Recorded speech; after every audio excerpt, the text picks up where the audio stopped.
जिस दिन फिनाले था मैं उस दिन अपनी टीम को फ़ोन कर रहा था, मैंने कहा मैं अंदर जाऊं और जब बाहर निकलूं तो गौरव खन्ना के हाथ में ट्रॉफी होगी तो मुझे खुशी होगी।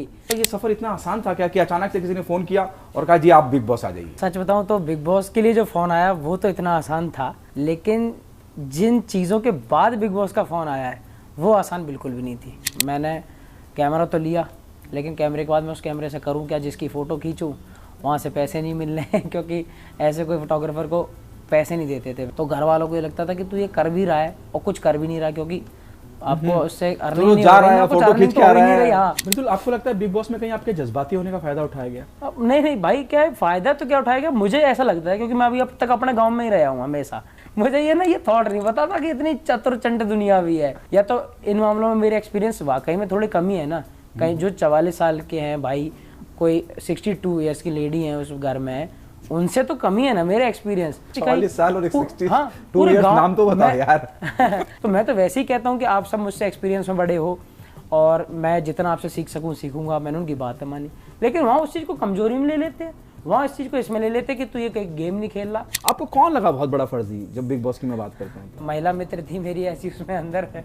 मित्र भी क्या ही कहूँ, मतलब साथ में थे हम। जो लोगों ने आपको इतना प्यार दिया और अचानक से आपका इविक्शन वो भी समझ में नहीं, उनको क्या कहना चाहेंगे? जो इतनी तमाम लाखों करोड़ों में लोग हैं यार आपको मोहब्बत करने वाले। एक चीज़ के तौर पे देखा जाए तो वाकई में अनफेयर इसलिए है क्योंकि मेरी ही जब एंट्री करवाई जा रही है तो जनता से पूछा गया है, तो मतलब एक तरीके से तो मैं जनता के द्वारा भेजा हुआ लड़का हूँ। सही बात। फिर जब मुझे बाहर भेजा जा रहा है तो उन लोगों से क्यों नहीं पूछा जा रहा?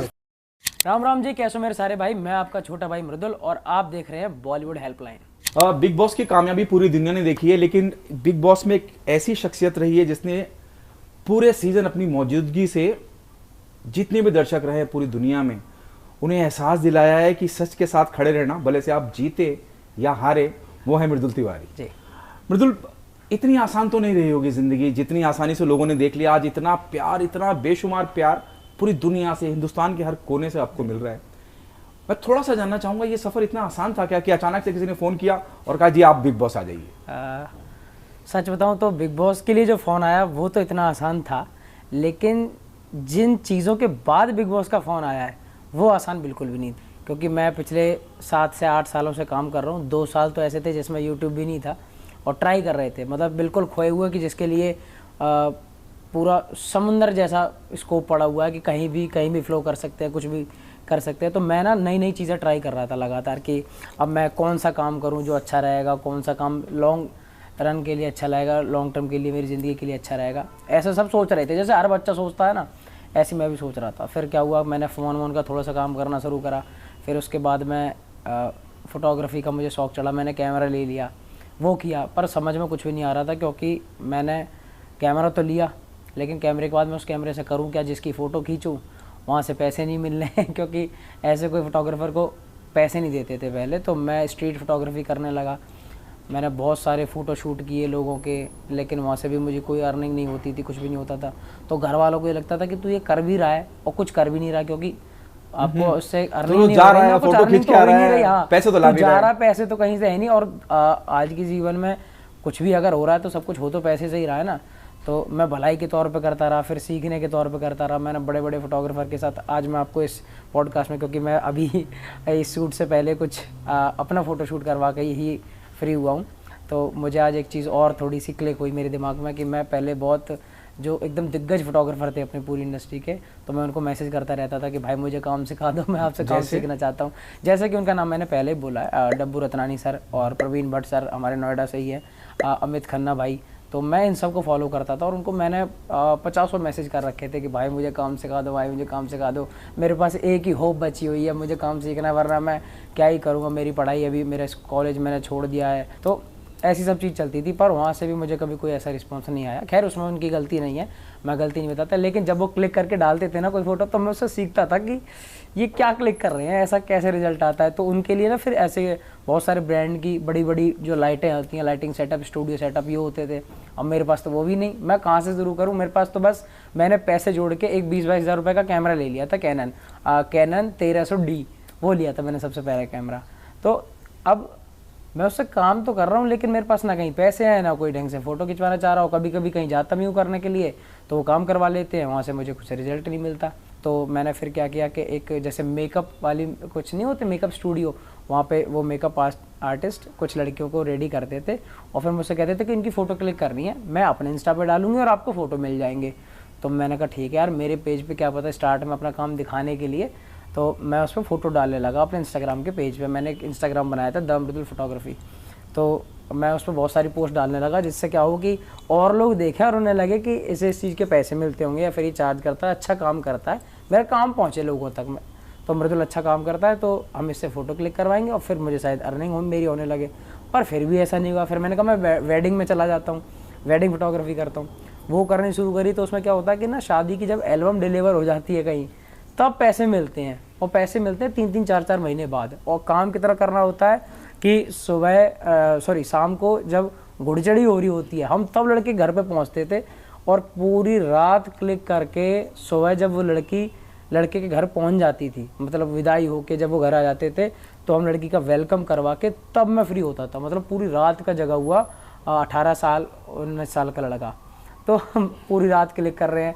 उसके लिए भी जैसे अगर बोला गया कि पूरी ऐसे पूरा शूट करने के आपको मैं कैंडिड करता था, पोर्ट्रेट करता था मैं, तो करीब जैसे 1500 रुपये की बात करी गई, तो स्टार्टिंग में 500 से 1000 रुपये कुछ दे दिया। उसके बाद में बोला कि जब ये फ़ोटो डिलीवर हो जाएंगी तब आपको पैसे मिलेंगे, लेकिन कभी वो मिलते नहीं थे मुझे तो नहीं मिले। कितने लोगों पे उधार बाकी अब तक? मेरा, मैं सच बताऊं तो बहुत लोगों पे है, और मुझे एक होता कि शायद ज़रूरत पड़ती रहती तो शायद मैं उनको हमेशा बोलता रहता कि भाई आप दे दो, लेकिन परमात्मा की ऐसी कृपा रही भाई कि धीरे धीरे मेरा काम अच्छा चला, मैंने सही चीज़ें करी और हर चीज़ अच्छी होती गई। तो फिर उसके बाद से मैंने उन सब चीज़ों पे ध्यान देने छोड़ दिया, मैं अपनी लाइफ में बिज़ी हो गया।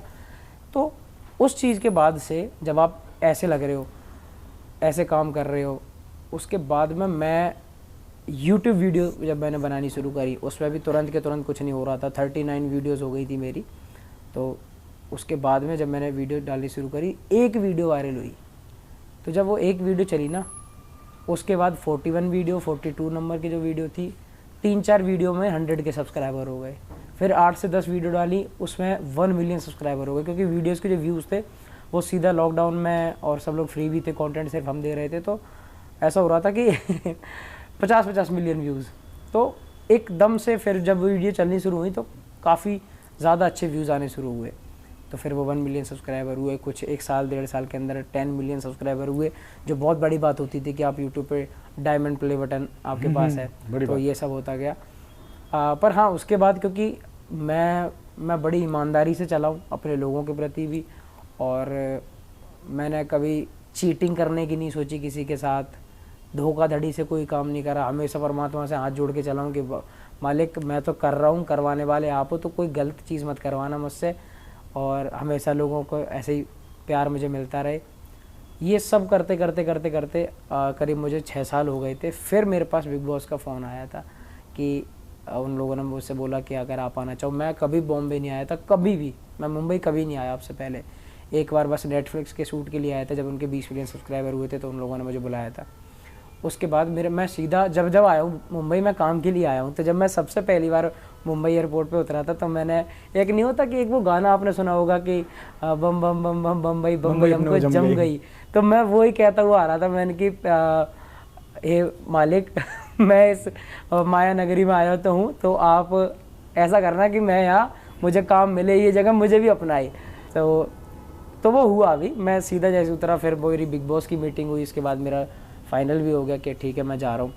फिर बिग बॉस से मुझे बहुत अच्छा रिस्पांस मिला, और वहाँ भी मैं वैसे ही था बिल्कुल, क्योंकि मुझे यही थी कि मैं इतना बड़ा कोई गेमर नहीं हूँ भाई, ठीक है। तो मुझे था कि यार बिग बॉस रियलिटी गेम है ना, तो रियल में जैसे आपके एक्सप्रेशन या रिएक्शन रहते होंगे, मैं वैसे ही रखने वाला हूँ इसमें भी।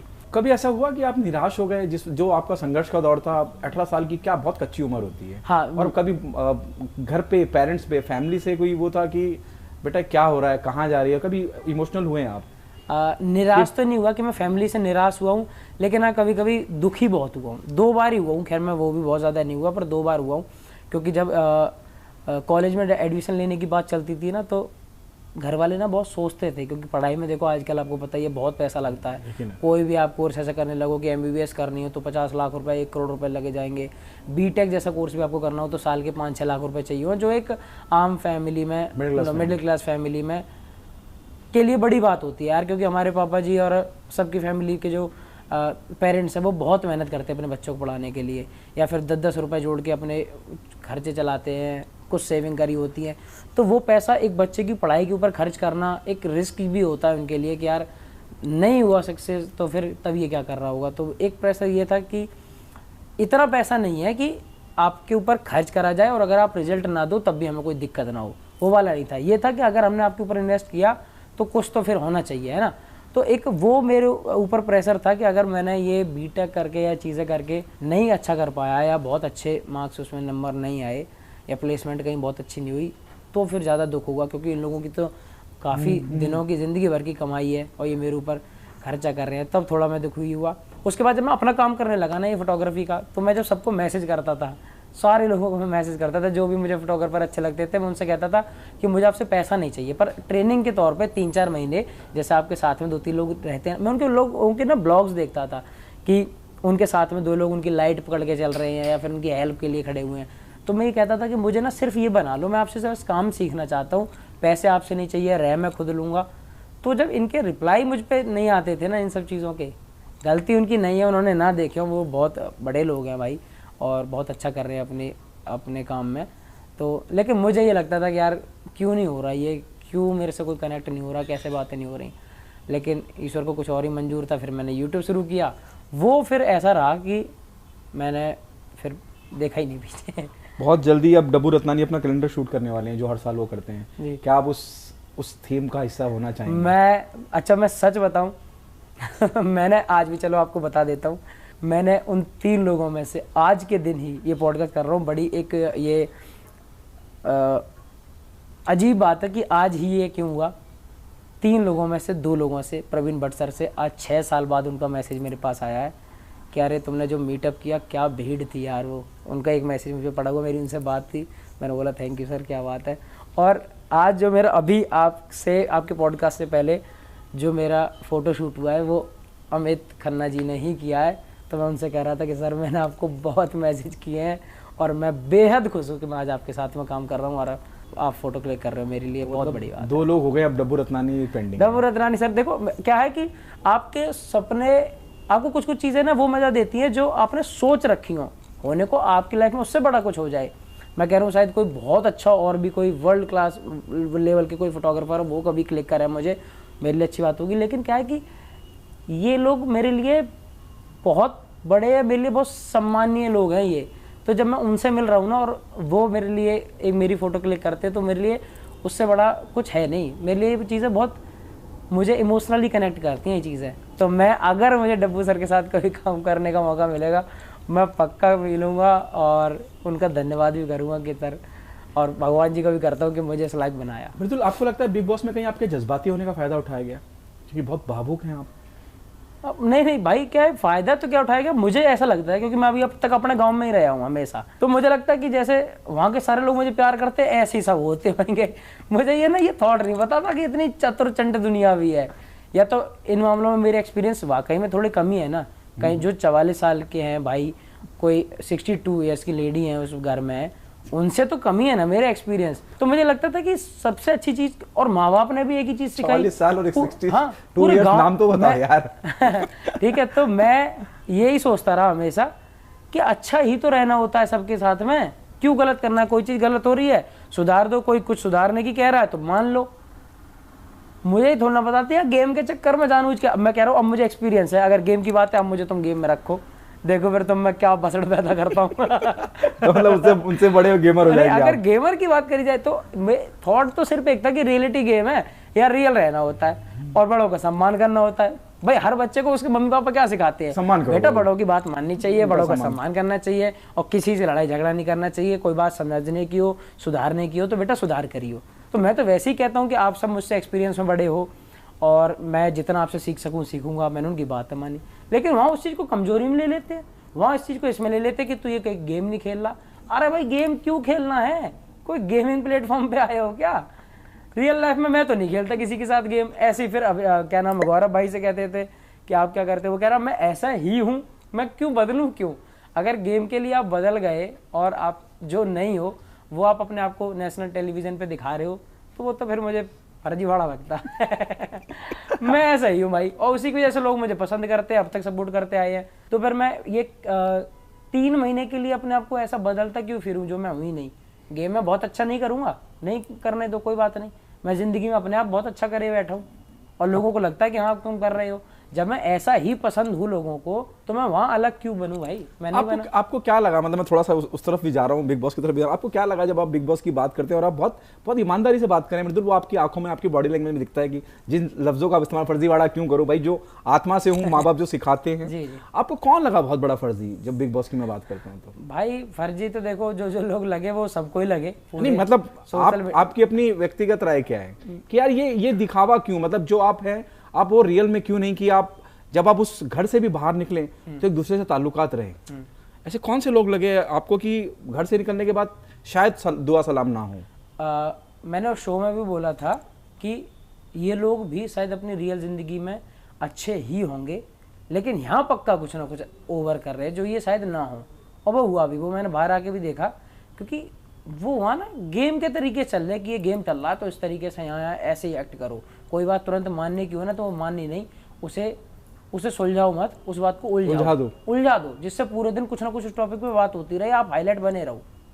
ये करने की कुछ लोगों की आदत थी। और 1-2 लोगों से मैं, वैसे तो मैं सारे इंटरव्यू में खुल के ही बातें कर रहा था, लेकिन अभी मेरी ऐसी कोई बात हो गई थी किसी से, तो मैंने बोला, मैंने कहा अगर ऐसी बात है तो मैं आपका नाम जुबान पे भी नहीं लूँगा, मुझे पसंद ही नहीं। मैंने कहा आपको मैं भूल ही चुका हूँ, ठीक है। जिनको भूल चुके हो? हाँ, तो ऐसे 2-3 लोग हैं, कुछ महिला मित्र थी मेरी ऐसी उसमें अंदर है। मित्र भी क्या ही कहूँ, मतलब बस साथ में थे हम। तो मैंने उनसे बोला, मैंने कहा ठीक है आज के बाद ना मैंने कहा आप जो इधर उधर फैला रहे, उनके गेम था हो गया खत्म। मुझे ना किसी के, आपके सब में से किसी की बुराई करने की आदत तो ना करनी। आप नतालिया का जिक्र कर रहे हैं क्या? आपको इतनी नहीं, नतालिया तो मेरी बहुत अच्छी दोस्त है। मतलब जो आपको इस तरह की बातों में बाहर आने के बाद भी इस तरह की बातों का माहौल बना रहे हैं कि आपके और उनके बीच कुछ है? नहीं, मेरे उनके बीच कुछ नहीं है कि अंदर मैंने ये देखा, तुमने ये कहा था। मैंने कहा किसने किसके बारे में नहीं कहा, है ना। मैं बाहर आया हूँ तो जीके के बारे में कोई कुछ कह रहा है, मेरे पीठ पीछे कभी कोई कुछ और बोल रहे थे, अंदर कुछ और बोल रहे हैं, ठीक है। अंदर बेडरूम में मेरे से कोई और बातें कर गए हैं, गार्डन एरिया में बैठे हुए तो कुछ और बोल के आ गए हैं। तो ये सब चीज़ें चलती थी, पर मैंने कहा अब ये जो गेम है ख़त्म हो गया ना, हो गई ना सारी चीज़ें, सबने अपना अपना कर लिया, अब सब बाहर आ गए तो अपनी लाइफ में आगे बढ़ो, क्या इन फालतू बातों में रखा हुआ है। तो बस उसी पे काम कर रहा हूँ। मैंने कहा अब बिग बॉस खत्म, तुम लोगों की बातें भी खत्म। आगे क्या प्लानिंग है? क्या इंडस्ट्री का हिस्सा बनना है, एक्टिंग की तरफ रुख करना है? क्योंकि आपका बहुत सारा कंटेंट एक्टिंग के लिहाज से ही आता है और ये जर्नी भी एक्टिंग के लिहाज से रही। भाई मैं सच बताऊँ तो मैंने जो चीज़ें प्लान करी थी ना, उनसे बेहतर चीज़ें परमात्मा ने मेरे लिए अपने आप प्लान करके रख दी और उनमें मैं ज़्यादा सक्सेसफुल रहा। तो अब मैं इस चीज़ पे ज़्यादा भरोसा रखता हूँ कि गो विद द फ्लो, जो चल रहा है ना, मैं उसमें जो चीज़ मेरे पास आ जाती है मैं उसको बड़ी ईमानदारी से और अपना मन लगा के करता हूँ, फिर उसमें मुझे रिजल्ट भी अच्छा मिलता है। मैं खुद से बहुत ज़्यादा चीज़ें प्लान नहीं कर रहा कि ये करना है, ठीक है। कुछ चीज़ों में मेरी इच्छा है कि मैं अपने यूट्यूब पे अच्छा काम करूँ। जो लोग मुझे देखते हुए आए हैं, 2-2.5 करोड़ लोगों ने, करीब 20-21 मिलियन लोगों ने मुझे सब्सक्राइब किया हुआ है, इंस्टाग्राम पे भी, फेसबुक पे अलग, यूट्यूब पे अलग। तो मैं उन लोगों को एक बेहतर अच्छा कंटेंट दे पाऊँ और क्वालिटी बढ़ाऊँ, प्रोडक्शन क्वालिटी की थोड़ी और अच्छी करूँ। तो अभी मेरा फोकस उस चीज़ पे है और ख़ुद को कैसे और ज़्यादा बेहतर बना सकूँ। इनको मैं पसंद आता हूँ, इनके लिए मैं अच्छा हूँ, इनके परिवार के बच्चे जैसा हूँ, लेकिन मैं और ऐसे कौन से काम कर सकता हूँ अपने समाज के लोगों के लिए, अपने लोकल, अपने एरिया के लिए, या फिर हिंदुस्तान में कहीं भी जहाँ जिसके मैं काम आ सकूँ ना। मुझे लगता कि मैं अब ऐसा कुछ करूँ कि उन्हें लगे कि हाँ हमने जिस लड़के को सपोर्ट किया था तो वाकई में हमने ये करके बहुत अच्छा काम किया। मैं अच्छे काम ही करना चाहता हूँ, जितना मुझसे अच्छा हो सके मैं वो करना चाहता हूँ, क्योंकि मेरी मम्मी हमेशा मुझसे कहती है तू बहुत कुछ अच्छा करे ना करे मत करियो, पर कुछ ख़राब मत करियो। तो मैं कहता हूँ कि यार बस गलत ना हो मुझसे कुछ भी, 2 काम अच्छे कर सकूँ तो वो करूँ। मैं आखिरी के 2 सवाल पूछूंगा और मैं वाइंड अप कर रहा हूँ। क्या आप जिस तरह की आपकी आस्था है, जिस तरह की आपकी माता जी का आप जिक्र करते हो, हमेशा मैंने देखा बहुत अटैचमेंट है आपका फैमिली के साथ, तो क्या सोनू सूद की राह पे चलना है? सोनू सूद, मैं सोनू सूद की राह की वजह इसलिए कह रहा हूँ, जब आप कहते हैं मुझे अपने लोगों के लिए करना है, अपने इर्द गिर्द की दुनिया संवारनी है, जिस तरह से सोनू सूद ने एक मकाम पे पहुंच के बहुत से लोगों के कोरोना से लेकर अब तक वो मतलब बहुत कुछ उन्होंने समाज के लिए किया। वो तो मुझसे बहुत बड़े हैं और मैं उनका बहुत सम्मान करता हूँ भाई, बहुत अच्छे इंसान है वो, मैं तो कुछ नहीं उनके सामने। लेकिन मैं वादा करता हूँ कि अगर आज यहाँ बैठा हुआ हूँ, कभी फ्यूचर में अगर कुछ करने लायक रहा तो मैं आपको इन सब चीज़ों में बहुत बढ़ चढ़ के काम करता हुआ दिखूंगा। और सच बताऊँ तो मुझे ना ये चीज़ खुशी देती है, मतलब हर इंसान को एक कोई चीज़ होती है ना जो उसे करने के बाद में खुद में अच्छा लगता है। मुझे वाकई में, और मेरे पिछली चीज़ों से आप लोग देख भी सकते हो, मुझे वाकई में लोगों के बीच में रहना सबसे, और ग्राउंडेड रहना, मुझे हवाबाजी आ जाए ना जिसमें, मुझे ना वो इंसान पसंद, ना मैं अपने आप में कभी हवाबाजी लाना चाहता। बहुत चीज़ें ऐसी भी करके जो मैं अब तक भी कर चुका हूँ, वहाँ तक ही लोग करने के बाद में एक ना बौखला जाते हैं। और मैंने कई चीज़ करने के बाद मैं सबसे पहले तो एक ही चीज़ चाहता हूँ कि मैं कभी अभिमान ना आए। बाबा हमेशा मुझसे यही कहते हैं कि रावण के पास सोने की लंका थी बेटा, हर चीज़ थी, ठीक है, काल को अपने घर में पार्टी में बांध के रखता था, ठीक है, और क्या नहीं था उनके पास में, लेकिन सिर्फ अहंकार जो था वो गलत था। तो अहंकार ना आए, बाकी लोगों के लिए काम करो। जो लोगों ने आपको इतना प्यार दिया और अचानक से आपका इविक्शन, वो भी समझ में नहीं, उनको क्या कहना चाहेंगे? जो इतनी तमाम लाखों करोड़ों में लोग हैं यार आपको मोहब्बत करने वाले, उनको क्या कहना चाहेंगे? मैंने इसी की वजह से बाहर आके बोला था, क्योंकि सारे लोग अनफेयर इविक्शन के लिए जब बोलने लगे तो मैंने कहा एक चीज़ के तौर पर देखा जाए तो वाकई में अनफेयर इसलिए है क्योंकि मेरी ही जब एंट्री करवाई जा रही है तो जनता से पूछा गया है, तो मतलब एक तरीके से तो मैं जनता के द्वारा भेजा हुआ लड़का हूँ। सही बात। फिर जब मुझे बाहर भेजा जा रहा है तो उन लोगों से क्यों नहीं पूछा जा रहा, फिर ये 4 लोग 50 लोग आके क्यों डिसाइड कर रहे हैं? तो इस वजह से लग रहा था। और सेम पैटर्न पे काम करूँ ना पूरे घर में, स्टार्ट से लेके एंड तक, हर इंसान को जिसके वोट कम आते थे, पूरी दुनिया जब वोट करती है, पूरा हिंदुस्तान जब वोट करता है, उसके हिसाब से निकाला गया। सिर्फ अकेला एक ही लड़का ऐसा क्यों उस घर में बनाया गया कि जिसको 50 लोगों से वोटिंग करवाई जाएगी? मेरी एंट्री पे जब पूरा हिंदुस्तान फ्री था वोट करने के लिए, तो मेरे ये चाहिए मेरे एग्जिट पे 50 लोगों ने करा ना, वो थोड़ा लोगों को लगा, पर मैंने फिर उसके बाद भी ये बोला कि अब हो तो गया ही हूँ ना, बाहर हो गया हूँ। एक भाई है मेरे घर में अंदर, उससे मैं कह के आया था कि भाई मैं जितनी कोशिश करूंगा उतनी करूंगा, तेरे लिए पूरी मेहनत करूंगा। वो मैंने करी, क्योंकि मैं चाहता भाई का नाम भी तो बता दो यार। गौरव भाई, गौरव खन्ना। और मैंने पूरी करी, लोगों को दिखा भी। मैं जिस दिन फिनाले था, मैं उस दिन अपनी टीम को फ़ोन कर रहा था, मैंने कहा मैं अंदर जाऊं और जब बाहर निकलूं तो गौरव खन्ना के हाथ में ट्रॉफी होगी तो मुझे खुशी होगी। मैंने कहा गौरव भाई जीतेगा, तो मैंने कहा दिखाना है कि अगर मैं भाई बनाऊंगा या भाई किसी को बोलूंगा तो उसके सपोर्ट में मैं खड़ा हुआ हूँ वहाँ। तो मैं गौरव भाई के लिए ऐसे वोटिंग कर रहा था। आपने देखा होगा उन दिनों फिनाले पे मेरी रात को मैं 60 बजे जाकर एक वीडियो बना रहा हूँ कि मेरे जितने भी भाई हैं प्लीज़ गौरव भाई को सपोर्ट करना। और जब वो जीते तो मुझे बड़ी खुशी हुई कि चले यार ठीक है, स्टार्ट मैं जीत के आया था जब बाहर जा रहे तो दूसरा भाई जा रहा है, अच्छा लगा बहुत। एक्टिंग का मौका मिला तो करेंगे आप? हाँ भाई, मैं एक्टिंग तो अपने यूट्यूब पे भी मैं अपनी फिल्मों की बात कर रहा हूँ। फिल्मों, बिल्कुल भाई, मैं तो कहता रहा हूँ जो भी चीज़ मुझे बेहतर इंसान बनाए, मेरे लोगों को अच्छी लग रही हो, मैं वो सारी चीज़ करूँगा भाई। ऐसा कुछ कई बार इंटरव्यू होता है, जो इंटरव्यू ले रहा होता पूछता नहीं है, कुछ ऐसा मन में जो आपको कहना है और जो मैंने पूछा ना हो, आप कहना चाहते हो मृदुल?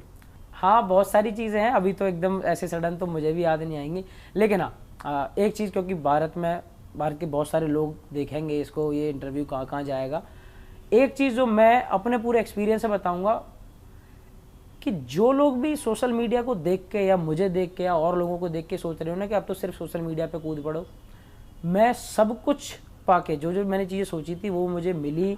मैं अपने हिसाब से काफ़ी बेहतर कर रहा हूँ आप सबकी आशीर्वाद से।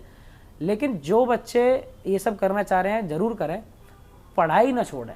मैं सब कुछ करने के बाद भी सिर्फ एक चीज़ को मिस करता हूँ ना कि मैं पढ़ाई और करूँ, और मैं वाकई बता रहा हूँ कि मैं अब करने वाला हूँ। पहले जो मुझे बुरी लगती थी ना कि कब ये 12th खत्म हो जाए और मैं इसको छोड़ूँ और बस मैं तो अपनी ज़िंदगी में काम लगूँ, झंझट जैसे हर बच्चा सोचता है। पर मैं कह रहा हूँ वाकई में आपको पढ़ाई जरूर करनी चाहिए। आप एक बार 2-4 साल पढ़ाई में दे दो, उसके बाद आप पूरी ज़िंदगी पढ़ी हुई है ना, कुछ भी करते रहो, लेकिन पढ़ाई मत छोड़ो। वो जो ग्रेजुएशन है आपकी, वो आप जरूर करो, जरूर शिक्षित बनो। तो मैं यही कहूँगा कि हर बच्चे को ना पढ़ाई जरूर करनी चाहिए, उससे मत चिढ़ो, बाद में ना बड़ा पछतावा होता है। मैं आज अपने अंदर किसी भी चीज़ की सिर्फ कमी फील करता हूँ तो यही कि मैं थोड़ा और पढ़ लिया होता और मैं वो अब कर रहा हूँ। मैंने कुछ सोचा हुआ है, मैं लॉ करने की सोच रहा हूँ और मैं उसमें एडमिशन भी ले रहा हूँ कि मुझे करना है, मुझे थोड़ी सी पढ़ाई करनी है सिर्फ अपनी पर्सनल ग्रोथ के लिए, और समाज को और बेहतर से जानूँ और शिक्षित इंसान बनूँ, क्योंकि शिक्षा सबसे बड़ी चीज़ है, सबसे बड़ी। आप ज़िंदगी में हर जगह मात खा सकते हो, लेकिन अगर आप शिक्षित हो तो आप कभी मात नहीं खा सकते। बहुत बहुत शुक्रिया मृदुल हमसे बात करने के लिए, और इतना अच्छा और इतना इंपॉर्टेंट पैगाम मुझे लगता है कि शायद आपके अलावा कोई दे नहीं सकता। इतने सारे लोग बिग बॉस की दुनिया से आते हैं, जब आप एजुकेशन की बात करते हैं और आप ये बताते हैं, इतने विनम्र होकर बताते हैं कि हाँ ये मेरे से गलती हुई, आप लोग ना करना, काबिले तारीफ यार। हेड्स ऑफ, बहुत बहुत लाजवाब। क्योंकि बहुत अभी फिर लोग देख रहे हैं, मैं हाथ जोड़ के आपको बताऊं, क्योंकि लोग ना, बच्चे, नई जो जनरेशन है वो ये देख के पढ़ाई छोड़ रही है कि यार एक लड़का जो पढ़ा भी नहीं है उसके पास हर तरीके की गाड़ियां, इतने सब्सक्राइबर है, लोग प्यार कर रहे हैं, तो पढ़ाई की क्या जरूरत है भाई। ये सिर्फ मेरे साथ हो गया है, ये 140 करोड़ लोगों में से 40 लोगों के साथ हो गया होगा, 1400 लोगों के साथ हो गया होगा, 40,000 लोगों के साथ हो गया होगा। आपके साथ नहीं हुआ तो आप दोनों चीज से हाथ धो बैठोगे, ना काम ही में सक्सेस हो पाओगे और पढ़े लिखे होगे, नहीं तो कुछ और नहीं कर पाओगे। पहले अपनी पढ़ाई, एजुकेशन पे ध्यान दो, उसके बाद आपको जो करना है वो करो।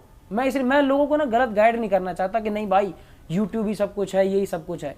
ये है अच्छा, आपके अंदर कोई टैलेंट है, आप 1000 बार ट्राई करो भाई। मेरे से कोई मदद हो सके मुझे बताना, मैं हेल्प करूंगा, 4 बातें आपको समझाऊंगा, सिखाई दूंगा यूट्यूब के बारे में या फिर सोशल मीडिया के बारे में, जितनी पता होंगी। लेकिन पढ़ाई पे पक्का ध्यान देना बहुत ज़रूरी चीज़ है। आखिरी सवाल फिर मैं डन, प्यार के मायने क्या है आपके लिए? भाई मेरे लिए तो प्यार, सब कुछ मेरे लिए प्यार ही है, क्योंकि मुझे भी सब प्यार ही करते हैं, और मैं पूरा प्यार से जुड़ा हुआ ही आदमी हूँ, और मैं वही कमाना चाहता हूँ बस। उससे ऊपर कोई चीज़ है नहीं मेरे लिए। एक कहते हैं ना पैसा और प्यार, तो मेरे लिए प्रायोरिटी प्यार ही है। निजी जिंदगी में प्यार हुआ है कभी? हाँ भाई, अपने मम्मी पापा से हर रोज़ हो गया, लेकिन वो मना कर देती है कि अभी अब मैं बहुत छोटी हूँ तो कैंसिल हो जाता है पर हो जाता है प्यार भी। बहुत बहुत शुक्रिया मृदुल हमसे बात करने के लिए। Thank you so much. God bless. जय श्री राम।